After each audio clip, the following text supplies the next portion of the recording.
There we go. All right. Hey, gang, we are live. I forgot our music intro. Just throwing that quickly in there. That's what happens when we take a week off. I totally forgot about the music intro. This is perfect because we're going to talk a little bit about that. So, we can learn from ourselves. Yeah. Pay it forward. Right. All right, gang. So J&J are back after a week break. I was off playing somewhere and busy. Good to be here with Jo. We're going to break down the 3 biggest mistakes that she sees, that she's the social media guru here, that she sees on a consistent basis in social media. So Jo, let's break open a can of discussion. Let's go. Whoop ass. Whoop ass. Let's do it. Okay, let's do it.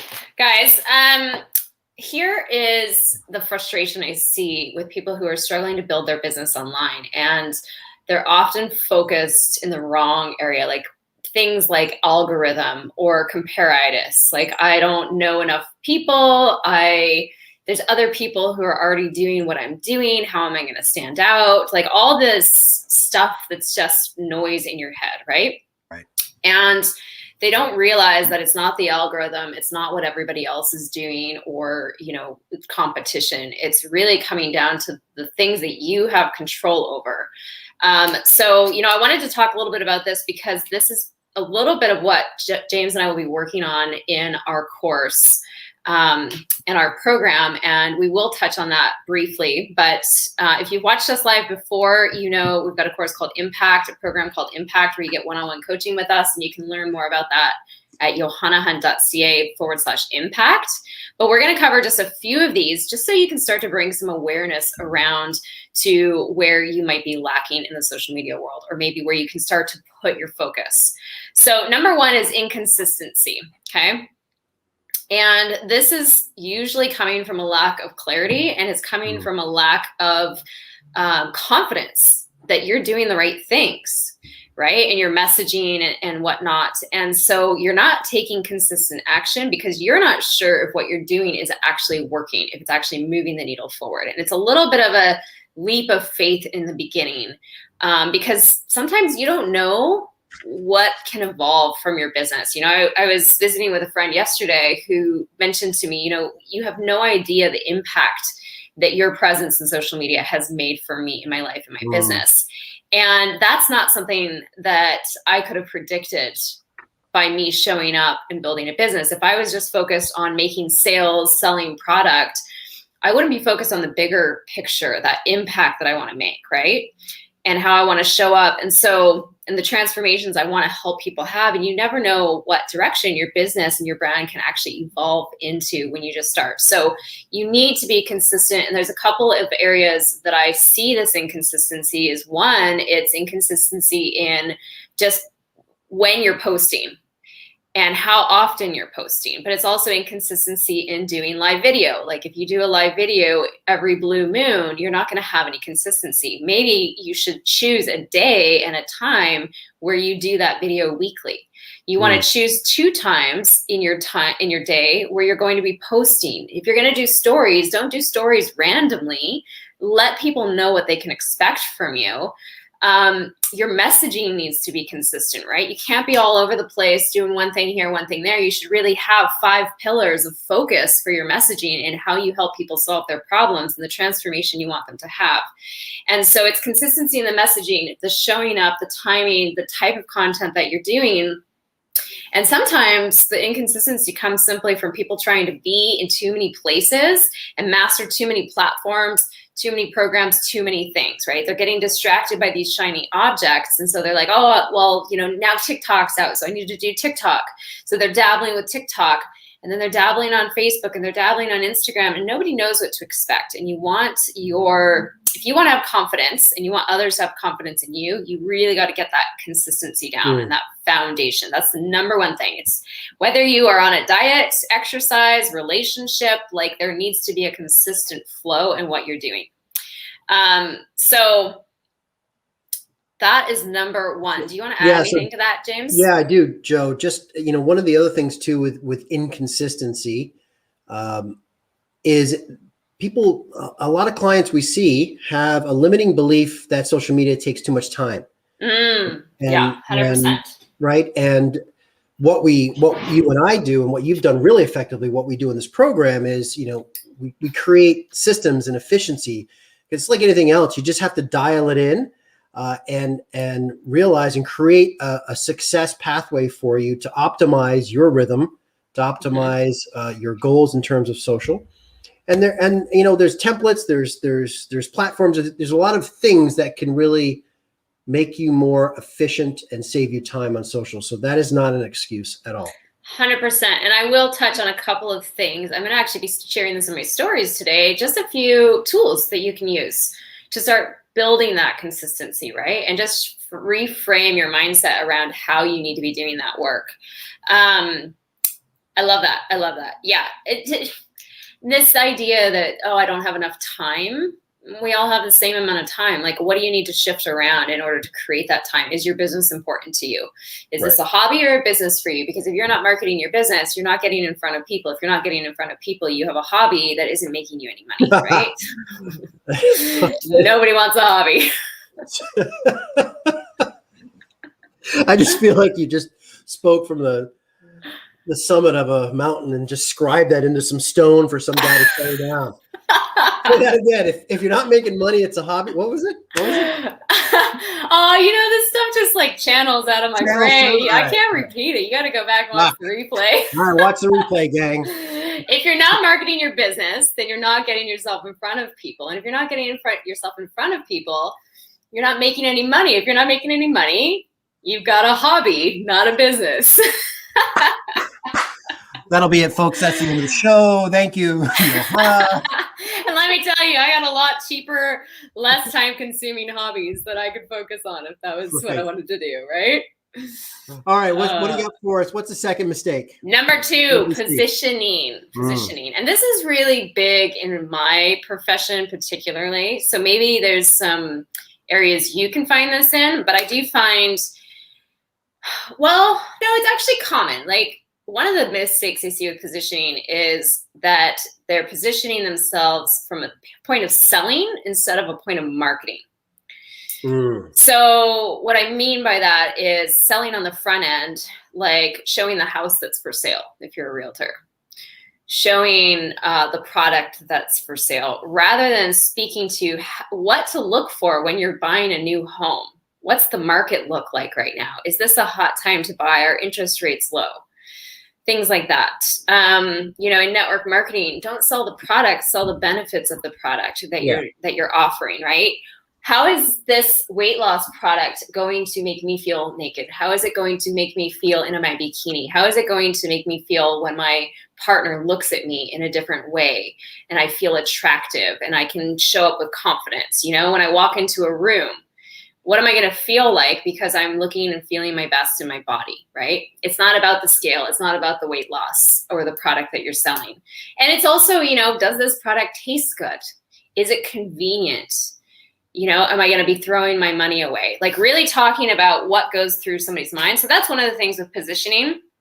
And the other thing I find is that too often people are focused on positioning their product, whatever market it is that you're in, and not positioning themselves. So their unique beliefs, their unique perspectives, their truths, their opinions, sharing stories that they're experiencing with their customers, with their clients, with their teammates, even taking people along. Like, a lot of people think positioning means putting your best foot out there and only showing what's really working for you and your wins and kind of like bragging about yourself. And then they won't show up because they don't want to brag about themselves. And they think that's what they have to do on social media in order to brand themselves and position themselves.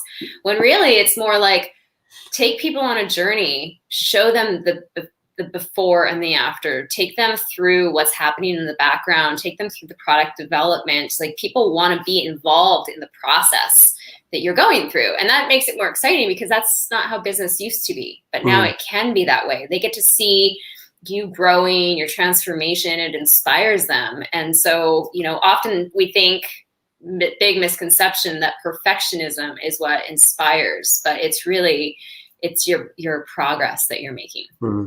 Yeah. Don't sell, educate. Yeah. Don't sell, And let we're not people be selling. involved. If you're writing a book, let people be involved in choosing the cover, the graphics, give their opinions on what it is you're doing. You know, if you're developing a program, put a poll out there and ask people what they would like to focus on, what they would like to learn from you. What platform would they prefer it in? You know, on social media, off social media? Do they prefer PDFs or videos? You know, let them be involved, start the conversation, get the excitement building. They'll be really excited to buy that product or that service once it's ready to launch because they were involved in the growth of that. Agreed. And the only thing I have to add to that is you know, it's really, as you said, whether it's a product or a service, it's ultimately everything else that supports that product. So it's the lifestyle, it's the emotion of what that does for someone, or you know, relatable, contextual stories that land at the emotional level. 100%. People don't buy intellectually; they buy emotionally, and then they justify it rationally. Right. I'm on fire today. That walk on the seawall I had, sitting on the rocks, drinking my coffee early this morning. Right. I love that. Love that. Mic drop. Okay, number 3, vanity metrics. And no, this is not pictures of me in my bikini sunbathing.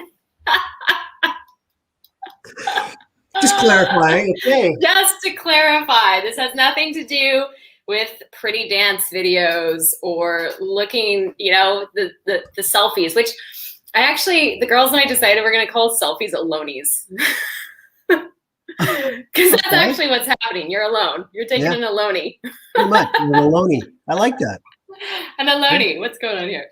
Okay, so vanity metrics. What does that look like? And this really speaks to like the algorithm, right? People think, well, nobody's commenting on my video. Nobody's liking my video or my posts. This is like a little bit of where your faith comes in, because it's stuff that's happening that you can't see happening, right? And you don't actually know how many people are watching your videos, who are seeing your posts, that aren't liking, that aren't coming forward to tell you that there's interest. But I can't tell you how many times I've gone through my list of friends on social media and looked at like, who is this? And then I go over and I look at their profile and I like some of their stuff and I check out what they're about and I send them a message because I'm sparked by some sort of inspiration to connect with them. And then I start that conversation, and oftentimes that person will say, you don't know what your post meant to me, or the video that you posted, or, you know, I just love how authentic you are and how you share your truth. Like, you know, I really needed to hear that. Or how many people have said to me, you know what, I've been watching, you know, checking out the products that you know, when you start the conversation, they will actually come forward and say, I've been looking at that coaching program. I've been looking at those products that you're using, and I'm curious to learn more. But so many people won't actually make that first move for whatever reason. There's lots of reasons. So when you're focused on vanity metrics, things like, oh, you know, the algorithm is doing me wrong again. You know, people aren't liking my stuff. You know, I've noticed my live videos, my posts, everything gets a lot less engagement than it used to. And there's a couple things you can do, right? Like you can go in and prime your algorithm. So do all your messaging, all of your giving engagement, posting your stories, do all of that before you do a post. And pay attention to the times that you're posting and what is getting the most traction, and then consistently post at those times on those days. That's what your analytics are for. Because mine changed. My market used to be primarily Australia, New Zealand, and Europe. And so now that I'm in Vancouver, 9 hours behind Europe, my posting in the morning, you know, I've had to build a kind of new network. But also the network that was seeing my posts before isn't seeing them now because of the time zones. And so I've had to relearn what my metrics are. So paying attention to more of like, what is the message that you're putting out there? Are you making connections with people, or are you just, you know, posting whatever you feel like? Like, pay attention to what you're posting too and what's actually getting traction. Maybe what what you're posting just isn't resonating. And you've got to test a couple of different things and realize, okay, this doesn't resonate with the people who I'm connected with, you know? And there's so much more work to social media than just posting. There is friending up new people, expanding your network, connecting with that network, collaborating with other entrepreneurs, you know, doing dual live videos, getting in front of other people, inviting people to podcasts, things like that, giving people shout outs. You know, like this week, something I've started doing is I've got a group of women where we all kind of align and we all kind of have similar sort of outlooks and perspectives, and our businesses kind of complement one another. So now we've got a group chat going where when one of us has something really important, we can share each other's content and do that with intention on a regular basis. Have those people that you collaborate with where you share one another's content in front of other audiences. Yeah. So yeah, pay attention to more of what is your message, the impact you're making, the connections that you're making, the conversations that you're having versus nobody's liking my stuff. My posts aren't getting traction, the algorithm. Right. No, and you know, it's also a commitment. You know, we show up when I post, you know, and it's part of the energy frequency of me doing what I'm called to do, whether or not I get as many likes on each post. You know, I don't really give a rat's ass. Right. I don't pay attention to that. But I do like what you said about, you know, assessing. We need to kind of course correct in any business. We need to have periods of reassessment. And so, you know, look at your posts, you know, and that's why in this course too, we map things out very, very strategically in terms of certain themes. And so it's easy for you to kind of have a view of, you know, these posts are this type of theme. They're getting more engagement than these posts that are this type of messaging versus this. And then you can start to kind of course correct and move forward. And I think that's the mark of a good business. We need to have adaptability in social, in strategy, and how we show up, period. Definitely. There's this fine balance when it comes to social media between the strategy and planning, but also that inspired action. And like, you know, I used to be really heavily like pre-scheduled with my social media, and a lot of the posts that I do now are present moment posts. Like this photo is what I'm doing right now, and this is the thought that I'm having at this moment.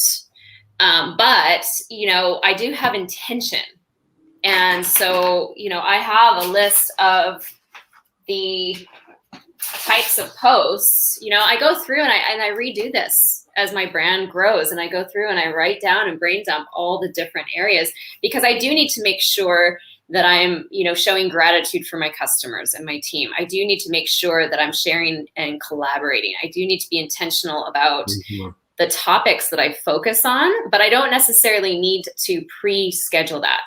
Now, if you are somebody who's really busy, or you are that A-type personality where you don't take that inspired action, you're not in that place yet, use an app like, what do I have on here for Instagram?